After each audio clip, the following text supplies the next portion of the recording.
Hello students, my name is Prachi Dewangan. मेरे channel का नाम है प्राची 10th हिंदी क्लास। तो चलिए वीडियो स्टार्ट करते हैं। तो आज हम पढ़ेंगे पाठ 3.1 का माटी वाली। इसके चैप्टर का नाम है माटी वाली।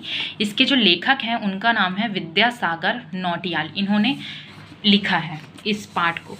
तो पढ़ते हैं इनका जीवन परिचय। जाने माने साहित्यकार विद्यासागर नौटियाल का जन्म 20 सितंबर 1933 में टिहरी के माली देवल गांव में हुआ। 13 साल की उम्र में शहीद नागेंद्र सकलानी से प्रभावित होकर सामंतवाद विरोधी प्रजामंडल से जुड़ गए हैं। ठीक है। रियासत ने उन्हें टिहरी के आज़ाद होने तक जेल में रखा। वे वन आंदोलन, चिपको आंदोलन के साथ पहली कविता भैंस का कट्या 1954 में इलाहाबाद में प्रकाशित होने वाली साहित्यिक पत्रिका कल्पना में प्रकाशित हुई। यमुना के बागी बेटे शीर्षक से आया उनका उपन्यास एक नए विषय के साथ गंभीर प्रयोग है। ठीक है, तो इतना आपको जीवन परिचय में लिखना है। अब इसका हम पढ़ेंगे अभ्यास।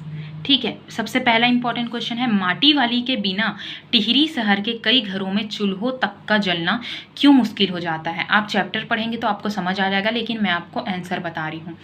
माटी वाली को सब लोग पहचानते थे क्योंकि घर घर में लाल मिट्टी देते रहने से उस काम को करने वाली वह बूढ़ी नाटे कद व खुले कनंतर वाली एकमात्र महिला स्त्री थी। कोई भी दूसरा मिट्टी देने वाला ना था जिसके बिना चूल्हा जलना कठिन था।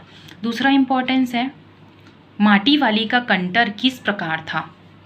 माटी वाली अपने कंटर से मिट्टी लाने का काम करती थी। इसके अलावा वह कंटर का ढक्कर काट कर अलग कर देती थी। इससे उसका कंटर खुला रहता था, जबकि अन्य कंटरों में ढक्कन लगा रहता था।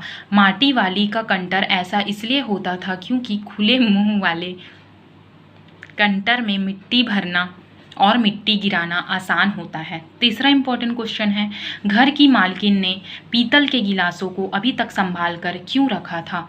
घर की मालकिन दूर की बात सोचने वाली थी। उसके घर में पीतल के बर्तन थे। वह सोचती थी कि उसके पूर्वजों ने यह बर्तन पता नहीं किस प्रकार पेट काट काट कर इकट्ठे किए होंगे। उसे इन बर्तनों से बहुत लगाव था। लास्ट टाइम पे क्वेश्चन है, कहानी के अंत में लोग अपने घरों को छोड़कर क्यों जाने लगे।